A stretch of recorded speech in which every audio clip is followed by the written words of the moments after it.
जाल स्वराज तो गरीब लहरें समुंदर है अडानी साहब, उनको बचाने के लिए, उसको छुपाने के लिए भाजपा का पूरा टूल किट, उसमें एक निशिकांत दुबे उस टूल किट के मेंबर है और एक गिरिराज सिंह। जाल स्वराज आतंकवादी है, जाल स्वराज भ्रष्टाचारी है, सरकार गिराता है, इसका मतलब मोदी सरकार कमजोर है, इसका मतलब जाल स्वराज बहुत बड़ा आदमी है, उसके खिलाफ ना कोई वारंट है ना अरेस्टिंग है। तेरा तो गेम बजाना पड़ेगा। देश में, दुनिया में एक आइडियोलॉजिकल वॉर चल रही है, दर्शक इस बात को समझें। और मैं आपको बताता हूं, लोग आज कहते हैं, आज मैं आपकी आंखें खोलता हूं, सुनिए। भारत के अंदर जॉर्ज सोरस के इशारों पर चलने वाली सरकार थी, तब जॉर्ज सोरस क्या कर रहा था यह भी जान लीजिए। कम्युनल वायलेंस बिल को ड्राफ्ट किया था जो सोनिया गांधी की जो एक कुंडली थी, उनकी जो मंडली थी, उस मंडली ने ड्राफ्ट किया था कम्युनल वायलेंस बिल। और जानते हैं उस कम्युनल वायलेंस बिल में क्या था? उस कम्युनल वायलेंस बिल में यह था कि जो भी दंगा भारत में होगा उसके लिए हिंदू दोषी माने जाएंगे। अगर किसी हिंदू महिला का बलात्कार होता है तो फिर उसको बलात्कार नहीं माना जाएगा। अगर किसी मुस्लिम महिला का बलात्कार होता है तो वो जो है हिंदू उसके लिए दोषी माना जाएगा। उस बिल में यह था कि अगर कोई दंगा होता है तो जो है मुसलमानों की बात जो है सिर्फ मुस्लिम जज सुनेगा, हिंदू जज सुन भी नहीं सकता। और इस बिल के पीछे दिमाग जानते हैं किसका है? इस बिल के पीछे 32 लोगों का दिमाग था जो जॉर्ज सोरस के थे, सोनिया गांधी टॉप पे थी। यह था जॉर्ज सोरस का पूरा। और इसीलिए इस जॉर्ज सोरस के इशारे पर राहुल गांधी कहते हैं हिंदू हिंसक होता है, संसद के अंदर कहते हैं हिंदू हिंसक होता है, क्योंकि जॉर्ज सोरस ने हर दंगे का जिम्मेदार ठहराने की उसने पटकथा लिख दी थी, जिस पर दस्तखत सोनिया गांधी के थे, जिस पर दस्तखत डॉक्टर मनमोहन सिंह के थे। मेरे हाथ में तस्वीर है, ये डॉक्टर मनमोहन सिंह की बेटी की तस्वीर है। समझिए, अगर हिंदू अब भी नहीं समझना चाहता, अगर इस देश में लोगों की अब भी आंखें खुली नहीं खुली हैं, हिंदुओं को दंगाई ठहराने की जो साजिश 2011 से रच रहे थे भारत के खिलाफ, भारत के हिंदुओं के खिलाफ, वो साजिश क्या थी? किसने रची थी साजिश? मोदी सरकार का कोई टेक नहीं है। इस पूरी बात को अडानी पर हो रहे हम लोग को दबाने के लिए इसको एक हिपोथेटिकल लड़ाई खड़ी की गई। आप विदेशों से पैसा लेंगे, दुनिया भर से पैसा लेंगे और भारत में उसको कहां खर्च करेंगे बताएंगे नहीं। और जब आपकी फॉरेन फंडिंग बंद कर दी जाएगी तो कहेंगे अभिव्यक्ति की आजादी पर हमला हो रहा है। जेएनयू में नारे लगते हैं भारत तेरे टुकड़े होंगे इंशाल्लाह इंशाल्लाह। राहुल गांधी जब उन नेताओं के साथ खड़े होकर कहते हैं यह अभिव्यक्ति की आजादी है, तो अशोक श्रीवास्तव उसे अभिव्यक्ति की आजादी नहीं मानता, मैं उसे देश तोड़ने की बात मानता हूं। ये गड़बड़ है बाबा। जय हिंद साथियों। दोस्तों, अभी आप वीडियो का ट्रेलर देखे हैं, अभी धमाकेदार पूरी वीडियो बाकी है। आपसे निवेदन है कि वीडियो को अंत तक जरूर देखिएगा। खासकर उन हिंदू भाइयों को जरूर देखना चाहिए जो कांग्रेस को और राहुल गांधी को हीरो मानते हैं और बीजेपी को या मोदी जी को गाली देते हैं और बीजेपी या मोदी का सपोर्ट करने वालों को गोदी मीडिया कहते हैं, अंधभक्त कहते हैं। उन हिंदू भाइयों को आंख कान खोलकर वीडियो को अंत तक जरूर देखना चाहिए, क्योंकि आज की डिबेट में टीवी एंकर अशोक श्रीवास्तव ने कांग्रेस की चाटुकारिता करने वाले प्रवक्ता अजय वर्मा और प्रेम शुक्ला जो बड़ी बड़ी बातें करके हवा में उड़ रहे थे, उनको जमीन पर पटक दिया और कांग्रेस का असली और घिनौना चेहरा सबके सामने बहुत अच्छी तरह से बेनकाब किया है। आइए वीडियो शुरू करते हैं। आइए देखते हैं, बैठचंद मजा आएगा।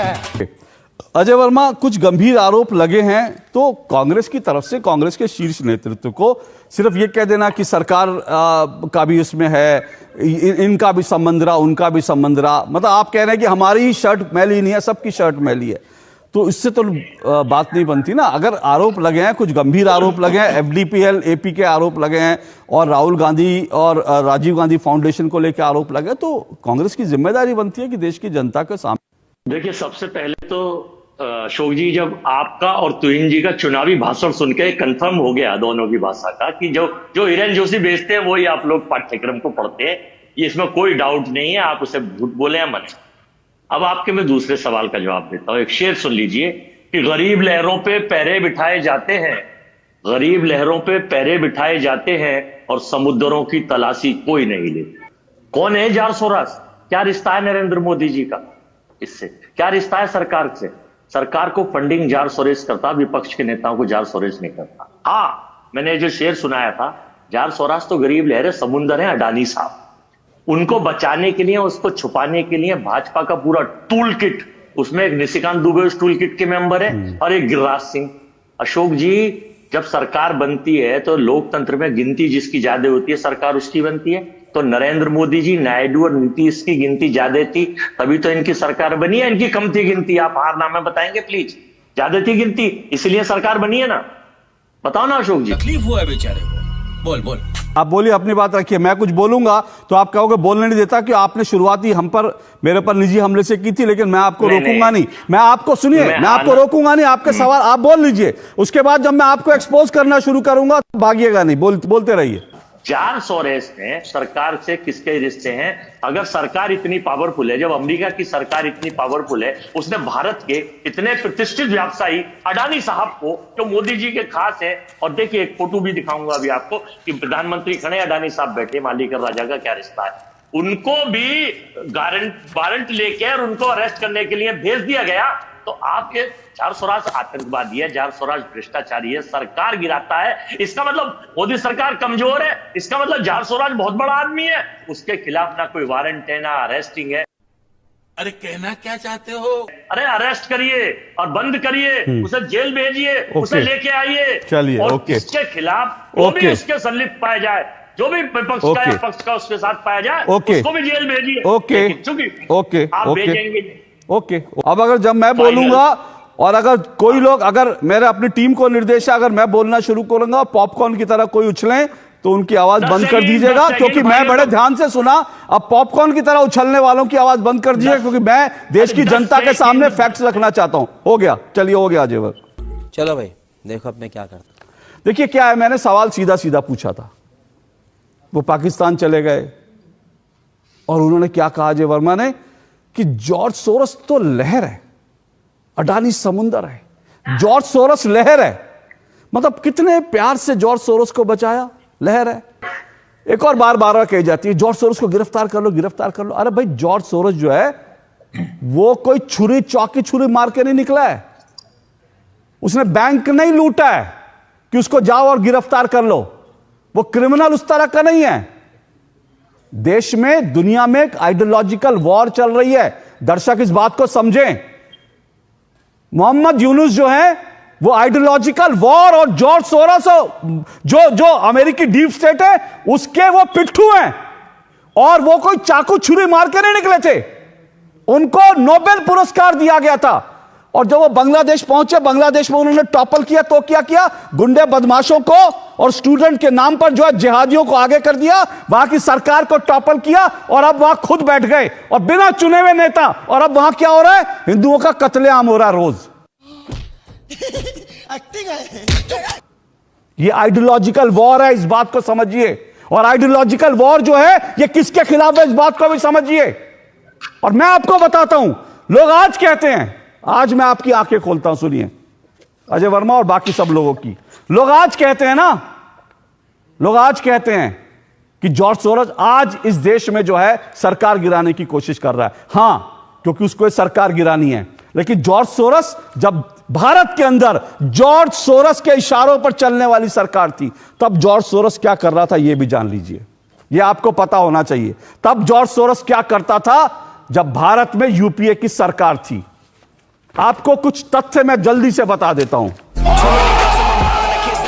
भारत के अंदर साल 2011 में कम्युनल वायलेंस बिल नाम का एक कानून ड्राफ्ट किया गया था, और आज मैं इस बात को डंके की चोट पर कह रहा हूं, इस बिल को जिन्होंने ड्राफ्ट किया उसमें 32 लोग थे, और वो 32 लोग चुने हुए नेता नहीं थे, वो 32 लोग जॉर्ज सोरोस के पिट्ठू थे, जिन्होंने कम्युनल वायलेंस बिल को ड्राफ्ट किया था, जो सोनिया गांधी की जो एक कुंडली थी, उनकी जो मंडली थी, उस मंडली ने ड्राफ्ट किया था कम्युनल वायलेंस बिल। और जानते हैं उस कम्युनल वायलेंस बिल में क्या था? उस कम्युनल वायलेंस बिल में यह था कि जो भी दंगा भारत में होगा उसके लिए हिंदू दोषी माने जाएंगे। अगर किसी हिंदू महिला का बलात्कार होता है तो फिर उसको बलात्कार नहीं माना जाएगा। अगर किसी मुस्लिम महिला का बलात्कार होता है तो वो जो है हिंदू उसके लिए दोषी माना जाएगा। उस बिल में यह था कि अगर कोई दंगा होता है तो जो है मुसलमानों की बात जो है सिर्फ मुस्लिम जज सुनेगा, हिंदू जज सुन भी नहीं सकता। उस प्रस्तावित कानून में यह था कि अगर दंगा होता है और अगर एक मुसलमान कह देता है कि फलाना हिंदू दोषी है तो उसके खिलाफ तुरंत एफआईआर होगी और उसको जेल में डाल दिया जाएगा, और उस हिंदू को साबित करना है कि वो निर्दोष था। और अभी तो रुको, क्लाइमैक्स अभी बाकी है। कानून साबित नहीं करेगा, उसको साबित करना कि वो निर्दोष था। तुरंत जो है वहां पर न्याय होगा, और न्याय क्या होगा? हिंदू को उठा के जेल में डाल दिया जाएगा और मुसलमान जो है उसको माना नहीं जाएगा। ये कम्युनल वायलेंस बिल 2011 में बना था, और इस बिल के पीछे दिमाग जानते हैं किसका है? इस बिल के पीछे उन 32 लोगों का दिमाग था जो जॉर्ज सोरस के थे। सोनिया गांधी टॉप पे थी और इस बिल बनाने वालों में हर्ष मंदार शामिल था। और वह हर्ष मंदार कौन है? वो जॉर्ज सोरस का आदमी है। ये वही हर्ष मंदार है दिल्ली के अंदर जिसके जो चिल्ड्रंस होम थे उस पर छापा पड़ा था, उसमें छोटे छोटे बच्चों का कन्वर्जन हो रहा था। आज भी वो केस चल रहा है। ये था जॉर्ज सोरस का पूरा। और इसीलिए इस जॉर्ज सोरस के इशारे पर राहुल गांधी कहते हैं हिंदू हिंसक होता है, संसद के अंदर कहते हैं हिंदू हिंसक होता है, क्योंकि जॉर्ज सोरस ने को हर दंगे का जिम्मेदार ठहराने की उसने पटकथा लिख दी थी, जिस पर दस्तखत सोनिया गांधी के थे, जिस पर दस्तखत डॉक्टर मनमोहन सिंह के थे। यही नहीं, अभी और सुनिए। और सुनना चाहते हैं डॉक्टर मनमोहन सिंह के दस्तखत क्यों थे? मेरे हाथ में एक तस्वीर है, ये डॉक्टर मनमोहन सिंह की बेटी की तस्वीर है। और ये ओपन सोसाइटी के मैंने उसकी ओपन सोसाइटी के जो उसका जो वेबसाइट है वहां से है। डॉक्टर मनमोहन सिंह की बेटी ओपन सोसाइटी के पेरोल पर थी। समझिए, अगर हिंदू अब भी नहीं समझना चाहता, अगर इस देश में लोगों की अब भी आंखें खुली नहीं खुली हैं, तो फिर इस देश का जो होगा वो आप लोग। मनमोहन सिंह की बेटी सोनिया गांधी, राहुल गांधी हिंदुओं को हिंसक ठहराने की, हिंदुओं को दंगाई ठहराने की जो साजिश 2011 से रच रहे थे भारत के खिलाफ, भारत के हिंदुओं के खिलाफ, वो साजिश क्या थी? किसने रची थी साजिश? वो तो भला वो कानून पारित नहीं हो पाया क्योंकि देश में विरोध हुआ, वरना हिंदुओं को इस देश में कोई उंगली उठाता हिंदुओं को जेल में भेज दिया, तुम दंगाई हो। बंद करो हाथ जोड़ के। मैं ये जॉर्ज सोरस के इशारे पर क्या क्या हो रहा था, ये तब से हो रहा था। और कश्मीर को लेकर मैं बता चुका हूं, सियाचिन पाकिस्तान को सौंपने की तैयारी थी। क्या इसके बाद भी कुछ बचता है? एक बार तो कहिए आरोप गलत है। क्या ये वेबसाइट गलत है कि वेबसाइट से जो तस्वीर आई क्या गलत है? सोनिया गांधी की तस्वीर लगी, इसको लेकर कांग्रेस ने अभी तक इस पर कोई वो नहीं किया। एक बार सोनिया गांधी कहते हैं मेरा इस संस्था से कोई लेना देना नहीं है। समझिए कि जॉर्ज सोरोस को अगर जो फंडिंग कर रहा है और सरकार का कोई टेक ही नहीं है, मैं तो पहले से बातचीत शुरू करते समय कह रहा हूं, मोदी सरकार का कोई टेक नहीं है। इस पूरी बात को अडानी पर हो रहे हैं हम लोग को दबाने के लिए इसको एक हिपोथेटिकल लड़ाई खड़ी की गई है। और आपने भी जितने तथ्य रखे, एक था कम्युनल बिल जो आया नहीं उसके तथ्य रख रहे हैं। कुछ लोग थे जो मतलब जो हुआ नहीं उसके तथ्य रख रहे हैं। क्यों? क्योंकि आप एक तरफा बात कर रहे हैं, आप अपोजिशन की बात ही नहीं करना चाहते हैं। अभी बताता है भाई, अभी बताता है, अभी किया ना, अभी बताता है। ओके प्रेम जी, आपको बिना रोक टोक मैंने समय दिया। अब जब आपने जो सवाल उठाए थे उन सवालों पर जवाब दे दूं।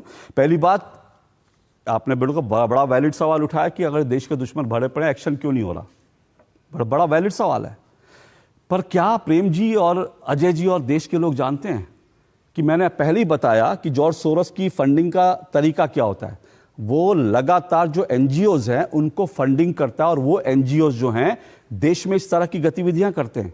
क्या आपको मालूम है कि 2014 से लेकर 2024 तक इस देश में कम से कम ये मैं डेटा ऐसी बता रहा हूं क्योंकि मेरे पास 2019 का डेटा है। जब मैंने प्रधानमंत्री जी का इंटरव्यू किया था उसमें प्रधानमंत्री ने खुद बताया था, उस वक्त जो है 2019 के अंदर देश की करीब 40,000 संस्थाएं, एनजीओज जो विदेशों से पैसा लेती थी और विदेशों से पैसा लेकर हिसाब नहीं देती थी, ये तक सरकार को बताती नहीं थी कि पैसा कहां से आया और क्यों खर्च किया, किस पर खर्च किया। ऐसी तमाम संस्थाओं की फॉरेन फंडिंग बंद कर दी गई है और इसमें कई नेताओं की, कांग्रेस के नेताओं के बच्चे बच्चियों की भी संस्थाएं हैं। अरे देवा! और आप देखते हैं ना बड़ा जो हल्ला होता है जब किसी संस्था के ऊपर जब पर कतरे जाते हैं तो फिर होता है कि इस देश में जो है वो अभिव्यक्ति की आजादी नहीं है। आप विदेशों से पैसा लेंगे, दुनिया भर से पैसा लेंगे और भारत में उसको कहां खर्च करेंगे बताएंगे नहीं। और जब आपकी फॉरेन फंडिंग बंद कर दी जाएगी तो कहेंगे अभिव्यक्ति की आजादी पर हमला हो रहा है। जैसे आज अभिव्यक्ति की आजादी पर हमला हो रहा था, उसके विरोध में जेएनयू में टुकड़े टुकड़े गैंग ने जो फिल्म थी, एक फिल्म थी, उसके ऊपर पत्थर बरसाए। तो पत्थर बरसा के आप कहते हैं कि हमारी अभिव्यक्ति की आजादी है, हम तो पत्थर मारेंगे। और प्रेम जी, आपने कहा कि मैं एक विचारधारा, बिल्कुल मैं एक विचारधारा से जुड़ा हुआ हूं और मेरी विचारधारा है भारत देश। मेरी विचारधारा किसी पॉलिटिकल पार्टी से जुड़ी नहीं है। मैं बिल्कुल आज साथ हूं। आज चाहे कांग्रेस विरोध करे या बीजेपी विरोध करे, मैं कहता हूं अगर आज हाथरस का दर्द जानने के लिए राहुल गांधी गए तो मैं उसका स्वागत करता हूं। किसी भी व्यक्ति का दर्द जानने के लिए राहुल गांधी जाते हैं, अगर उसके साथ इंसाफ नहीं है बहुत अच्छी बात है, मैं उसके साथ खड़ा हूं। लेकिन अगर राहुल गांधी और कांग्रेस का इकोसिस्टम यह कहता है कि इस देश में सरदारों को, सिखों को पगड़ी नहीं बांधने दी जाती, और उसके बाद एक आतंकवादी पन्नू कहता है राहुल गांधी ने हमारी मन की बात पूरी कर दी, राहुल गांधी ने वही कहा जो हम कह रहे हैं, तो मैं उस विचारधारा के खिलाफ हूं। अगर राहुल गांधी कहते हैं कश्मीर में कत्लेआम हो रहा है और पाकिस्तान कहता है कि राहुल गांधी ने जो कहा वो सही कहा, हम भी यही कह रहे हैं, तो मैं राहुल गांधी और कांग्रेस की उस विचारधारा के खिलाफ हूं जो टुकड़े टुकड़े गैंग का समर्थन करती है। जेएनयू में नारे लगते हैं भारत तेरे टुकड़े होंगे इंशाअल्लाह इंशाअल्लाह। राहुल गांधी जब उन नेताओं के साथ खड़े होकर कहते हैं यह अभिव्यक्ति की आजादी है, तो अशोक श्रीवास्तव उसे अभिव्यक्ति की आजादी नहीं मानता, मैं उसे देश तोड़ने की बात मानता हूं और मैं उसके खिलाफ हूं। नाइस। तो अशोक श्रीवास्तव की एक विचारधारा है कि भारत एक है, कश्मीर से लेकर कन्याकुमारी तक, पंजाब भारत का हिस्सा है, किसी माई के लाल में दम नहीं है कि पंजाब को भारत से अलग कर ले, किसी माई के लाल में दम नहीं है कश्मीर को भारत से अलग कर ले। लेकिन जब एक पार्टी कश्मीर को तोड़ने वाले और पाकिस्तान से के इशारे पर खालिस्तान बनाने वालों का समर्थन करती है, तो अशोक श्रीवास्तव वैचारिक रूप से उसका विरोध करेगा, बार बार करेगा। उसके लिए आप चाहे तो मुझे निशाना बना सकते हैं, आप चाहे तो मुझे मूर्ख कह सकते हैं, आप चाहे तो मुझ पर राजनीतिक हमले कर सकते हैं, मुझे इससे कोई फर्क नहीं पड़ता, क्योंकि मेरे लिए देश है, देश सबसे पहले है। हाँ भाई, कैसी लगी आगे स्वाद? दोस्तों, कांग्रेस पार्टी हमेशा झूठ और फरेब की राजनीति करी है। कांग्रेस पार्टी हमेशा मुसलमानों के पक्ष में और हिंदुओं के खिलाफ काम किया है। कांग्रेस पार्टी केवल एक काम में बहुत आगे थी, वह है घोटाले पर घोटाला। कांग्रेस के समय पर आए दिन कोई ना कोई घोटाला जरूर होता था। आज भी कांग्रेस के पास बीजेपी को घेरने के लिए कोई मुद्दा नहीं बचा, क्योंकि मोदी सरकार में ना तो कोई घोटाला हुआ, ना कोई भ्रष्टाचार हुआ। इसीलिए आज इनके पास बीजेपी को या मोदी को घेरने के लिए कुछ नहीं बचा। दोस्तों, कांग्रेस के बारे में आपकी क्या राय है, कमेंट में अवश्य लिखिएगा। और अगर अशोक श्रीवास्तव की चमकदार धुलाई आपको पसंद आई हो तो वीडियो को लाइक करना मत भूलिएगा। और अगर अभी तक चैनल को सब्सक्राइब नहीं किए हैं तो हमें सपोर्ट करने के लिए चैनल को सब्सक्राइब जरूर कर लीजिएगा। मिलता हूं अगली वीडियो में, तब तक के लिए जय हिंद, वंदे मातरम।